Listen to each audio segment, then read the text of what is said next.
Hey guys! Kyla here and welcome back to my channel. For today's video guys is another phone unboxing and phone review. At ang phone na i-review natin guys ay galing kay Vivo. At ito ay ang Vivo V50 5G. So itong Vivo V50 5G guys, this is a flagship smartphone co-designed by Vivo and Zeiss. And in this video guys, let us find out kung worth it ba to bilhin for the year 2025. So ano pa hinihintay natin guys? And let us start the video.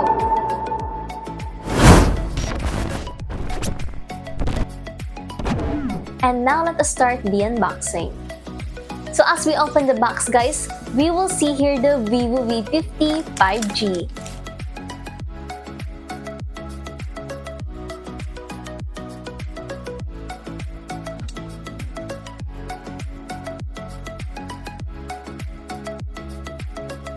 We also have here the quick start guide and warranty card, and also a USB Type-C cable.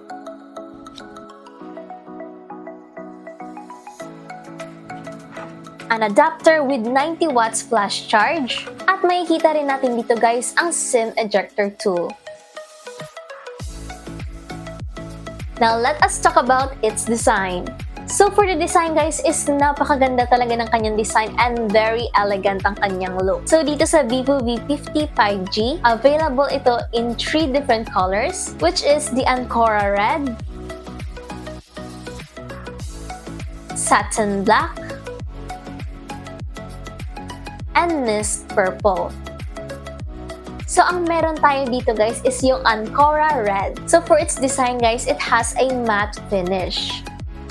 And this also has a ultra slim 4D infinity curved screen, which gives you an infinity viewing experience. So mapapansin nyo dito guys is curved screen ang meron dito sa Vivo V50 5G, which is very great guys kasi it can give you a more wider and better viewing experience. And katulad ng sinabi ko, it gives you an infinity viewing experience. At another thing guys, when it comes to the design of its camera, it has a dual ring camera module in which the outer ring showcases diamond pattern and precise cuts, adding style and class to the Vivo V50. And for its thickness guys, meron itong 7.57 millimeters.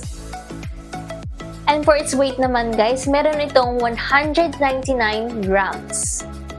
And additional information lang guys, dito sa Vivo V50 5G, wala siyang audio jack. So if you're planning to listen to some music, I advise that you use a Type-C wired devices such as yung mga Type-C earphones or headphones, or you can also use wireless devices katulad na lamang ng mga Bluetooth earphones or headphones or a Bluetooth speaker. Now let us check if this is a dual SIM or a single SIM. So dito sa ating Vivo V50 5G guys, this is a dual SIM. And now let's talk about the display of the Vivo V50 5G. So for its display guys, it has a 6.77 AMOLED screen display.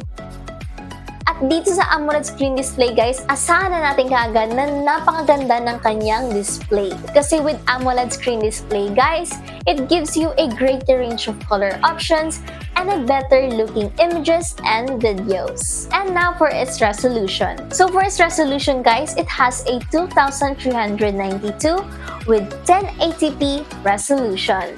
And another good thing about this guys is meron itong 120Hz screen refresh rate.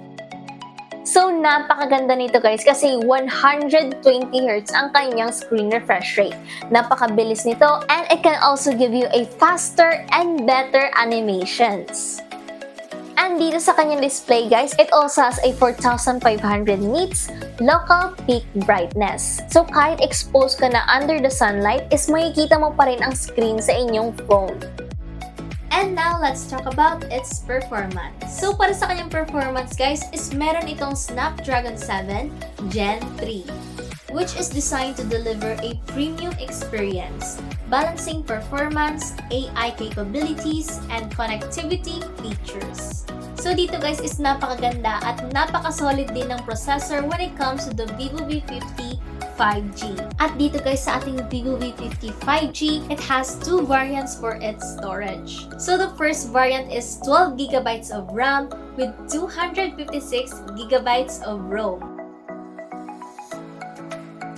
And for the second variant guys, it has a 12GB of RAM with 512GB of ROM. So dito pa lang sa kanyang storage guys is napakasulit kaagad na makukuha mong RAM and also the ROM. Kasi dito guys is meron siyang 12GB of RAM and you can also choose from 256GB of ROM up to 512GB of ROM. So napakaganda guys at napakasulit lalong-lalo na when it comes to the 512GB guys. Wala kang problema when it comes to storage guys kasi napakasulit at napakalaki ng ino-offer niyang storage. And later guys is sabihin ko rin ang pricing for each variant. So stay tuned and watch until the very end for its price reveal. And dito guys sa ating Vivo V50 5G is nag-conduct din ako ng Geekbench test. So dito isi-check natin yung CPU and GPU natin. For the CPU benchmark results, we have a 1131 for the single core score and 3159 for the multi-core score. And we have a GPU benchmark results of 3,558. And now let's talk about the IP for the Vivo V50 5G. So para sa kanyang IP guys is napakataas ng IP na meron dito kay Vivo V50 5G. Kasi dito sa Vivo V50 5G guys, meron siyang IP68 and IP69 dust and water resistance. It has a reliable protection from rain, water, and wet or greasy hands. And also guys, pwedeng-pwede ito for underwater photography. So dito when it comes to underwater photography, you don't have to worry kasi it has an IP68 and IP69 and it also has an underwater photography feature that is especially made for underwater photography. At dito rin guys is after mo mag-take ng mga pictures or any videos underwater, it has a self-draining mechanism guys. So dito ipapakita ko sa inyo ang kanyang self-draining mechanism. So for its underwater photography guys, it is water resistant and it is equipped with a speaker drain mechanism for confident underwater exploration and peace of mind.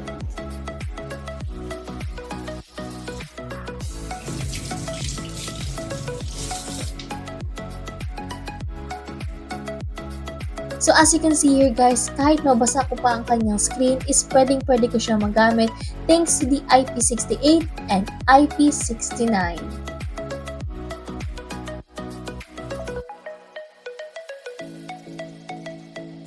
And now let's talk about the speakers for the Vivo V50 5G. So for speaker guys, this has a dual speakers. Of course for the speakers guys, we have a speaker on the bottom and another speaker here on the top.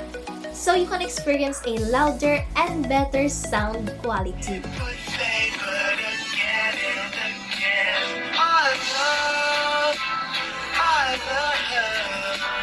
Up next is the gaming. So dito sa gaming guys is wala rin akong masasabi. Like napakaganda rin ito for gaming guys. Although this is not specifically made for gaming, it is more on the camera. Pero ang ganda niya pa rin gamitin for gaming guys. When it comes to esports games like Mobile Legends, PUBG, COD, kayang-kaya niya yung mga high graphics. Tinay ko talaga siya at ang ganda niya at smooth talaga ang experience na nakuha ko.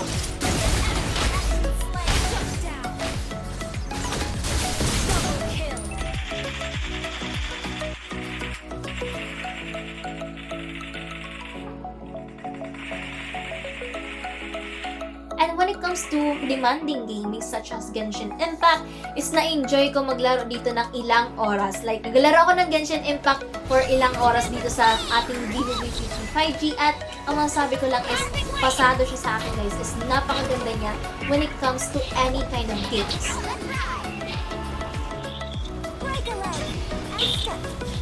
So when it comes to gaming guys, ang masasabi ko lang is napakaganda niya rin guys when it comes to gaming. And now let's talk about its battery. So for the battery guys, we have a 6,000 milliamp hour battery. So, napakalaki na yung massive battery na yan guys ha. Compared to its predecessor like Vivo V29, Vivo V40, nag-upgrade talaga ang kanyang battery guys. From 4,600 milliamp hour to 5,500 milliamp hour. Ngayon, naging 6,000 milliamp hour battery na siya guys. Napaka-massive na ito for its battery guys. Wala na akong masasabi, ang laki ng kanyang battery, 6,000 milliamp hour battery. It's very long lasting at ang laki. Ang laki ng kanyang battery. And it also comes with a 90 watts flash charge, which is ultra fast and powerful. And finally guys, for the highlight of this video, which is the camera. So with the Vivo Zeiss co-engineered imaging system, the Vivo V50 is crafted to be the ultimate professional portrait flagship camera of the year. At dito sa ating Vivo V50 5G guys, it has a 50MP all Zeiss main camera. So lahat ng camera dito guys sa ating Vivo V50 5G is a Zeiss 50MP camera. So for the front camera guys, we have a 50MP group selfie camera. And for the rear camera guys, we have a 50MP Zeiss OIS main camera. So for those of you who do not know guys, OIS stands for Optical Image Stabilization. So dito guys, kahit shaky ang inyong kamay is hindi nyo kailangang mag-alala kasi nga we have a OIS feature. So it helps to stabilize your videos and also when you're taking pictures. And lastly, we also have a 50MP Zeiss Ultra Wide Angle Camera. And dito guys is hindi mawala kay Vivo ang Aura Light. So dito sa ating Vivo V50 5G guys is nag-upgrade ang kanyang Aura Light. So dito meron tayong AI Aura Light Portrait 2.0. So dito guys, ipapakita ko sa inyo kung paano natin gamitin ang Aura Light. So here on the top, you will see many different icons. So for the left outmost corner, dito may makikita tayong thunder icon. So click that thunder icon guys. At yan, so dito makikita natin na naka-on na ang AI Aura Light Portrait 2.0. So dito sa ating Aura Light, katulad na lamang ng mga Vivo V29, Vivo V40, pwede natin mabago yung Aura Light in a cooler tone and in a warmer tone. But dito, ang difference ni Vivo V50 5G sa mga Vivo V29 and Vivo V40 is pwede natin makontrol yung kanyang softness and brightness. So as you can see here guys, nakikita natin na nagabago ang kanyang ilaw. Yung paglakas ng kanyang ilaw guys. So here we have a softer light and here we have a brighter light. So dito sa Vivo V50, pwede natin makontrol ang kanyang softness and brightness. And of course guys, when it comes to the video recording, it can record up to 4K recording. So it has a 4K video in all cameras. It can record in stunning clarity, capturing multiple moments in detail. And I also prepared a few pictures and a video for you to see. So dito guys sa ating rear camera, sa ating back camera, as you can see is napakaganda ng mga shots na nakuha ko thanks to the Vivo V50 5G. And dito I tried to take a picture in the park.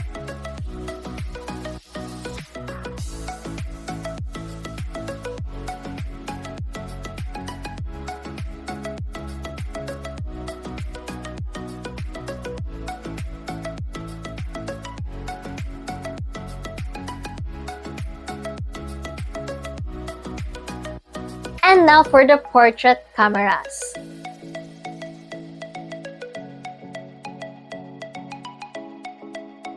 So dito guys is I really love how the photos turned out.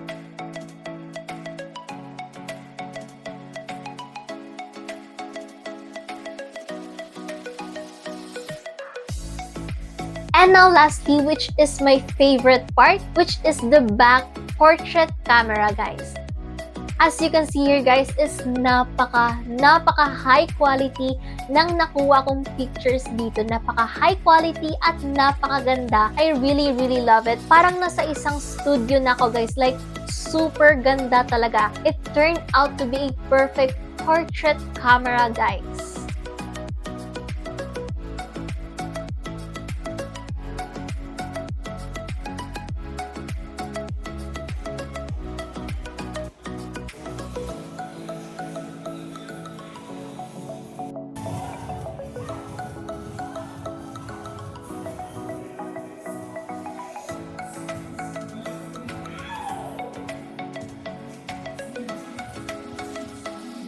So when it comes to its camera guys, ang masasabi ko lang is chef's kiss ang kanyang camera. Napakaganda, napakasulit ng kanyang camera guys. Like, napaka-solid talaga. Ang ganda ng kanyang front cam, ng kanyang back cam, ng kanyang video recording. Overall photography, ang ganda talaga guys. At dito sa kanyang camera guys, is meron din itong AI Image Studio. So dito sa AI Image Studio guys, nakapaloob na dito yung AI Erase, AI Cutout, and also the AI Photo Enhance. So here I will show you how to use the AI Erase. So for its AI Erase guys, just choose any kind of photo in your gallery and then click the Edit button. Then click the AI Erase and just simply encircle the object or the person that you want to erase. And after a few minutes, voila! Here you have a picture-perfect moment without any photo bombers in the background. At dito sa AI Cutout guys, just simply long press an object or a person and there you have it. Meron ka ng AI Cutout. And now for the price reveal. So for its pricing guys, katulad na sinabi ko kanina is meron itong 2 variants for its storage. And for each storage guys, is magkaiba ang kanyang pricing. So for the first storage, we have the 12GB of RAM with 256GB of ROM. We have a pricing of 27,999. And for a second variant guys, which is the 12GB of RAM with 512GB of ROM, we have a pricing of 30,999. At dyan nagtatapos ang ating video guys. So what do you think about the Vivo V50 5G? Is it the best smartphone to buy in the early 2025? Let me know in the comments down below. Kasi para sa akin guys, ito na. So this is one among my best and favorite smartphones of the early 2025. So I don't know about you, but for me, this is really, really great. From the camera, from the battery, 6,000 massive battery, and also for the storage, and also for the specs, processors, everything. I really, really, really love the Vivo V50 5G. So dyan nagtatapos ang ating video guys.